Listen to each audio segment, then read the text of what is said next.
Para sa nalalapit na pagtatapos, Zion, what's that? But if Erin is your wife sa panahong pinanggalingan mo, ano ba ako sa buhay mo?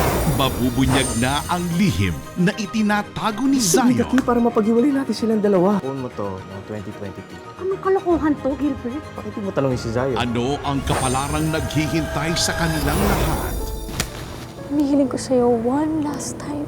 Let me go. Kuya, si Mama at Papa nawawala. Ano nga pala yung huling step ng restoration? Ang ilit ko. Matuto ka mag-let go. Lalo na yung mga bagay na hindi mo kayang ayusin. Handa na ba ang puso ni Zion na magparaya at bitiwan ang lahat? Gagawa ako ng paraan para sa akin ka! O ipaglaban ang pag-ibig na sinubok ng panahon? Handa na akong paghirapan ko ulit. Paghihirapan natin ng magkasama. Sa dulo ng lahat ng hamon, sila pa rin ba ang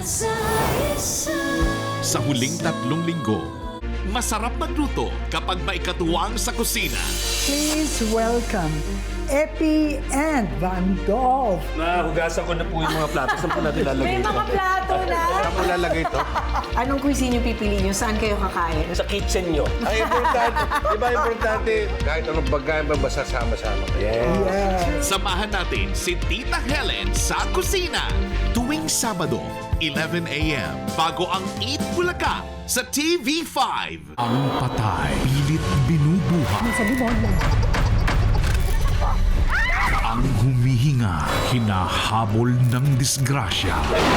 Walang makakawala sa hagupit ng elementong pinagsawalang bahala at kaluluwang pilit ginagambala. Mas titindi ang kanilang puwersa sa oras ng pagkagat ng dilim. Tuwing Sabado at Linggo dito sa TV5. Ngayong Lunes. Hirap-hirap makipagkompetensya sa patay. Gusto mo ba kalimutan ko na siya? Hindi na siya babalik. Matagal natin pinaghandaan ng gabing to. After tonight, nasa atin ang hospital. Kaaway mo ba ang mga tao ito, Philip? Bawal ang mabait sa party. Alam niyo na kung sino kailangan natin lapitan.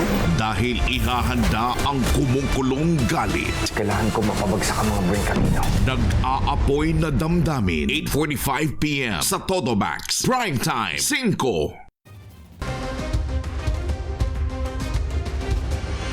Una sa lahat, sinuyod ng mga tauhan ng Soko ang talahibang yan sa tabi ng highway sa Pulilan, Bulacan. Ang pakay nila, mahanap ang baril na ginamit sa pagpatay sa babaeng polis at 8 taong gulang niyang anak. Gumamit pa ng metal detector ang mga operatiba. Ang buong detalye, abangan! Magandang gabi, Pilipinas. Kasama ang buong puwersa ng News 5. Ito ang Frontline Pilipinas Weekend. 3 sospek sa pagpatay sa babaeng pulis at kanyang 8 taong gulang na anak nahuli na.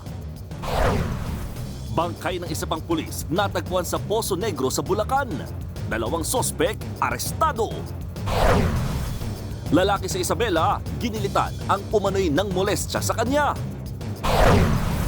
200,000,000 pisong halaga ng hinihinalang smuggled na gadgets nasabat sa truck na may peking plaka.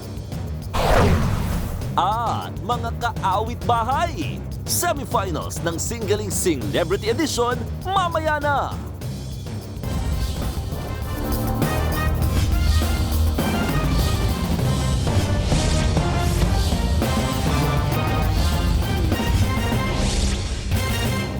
Nahuli na ang 3 sospek sa pagpasla sa isang babaeng pulis at kanyang anak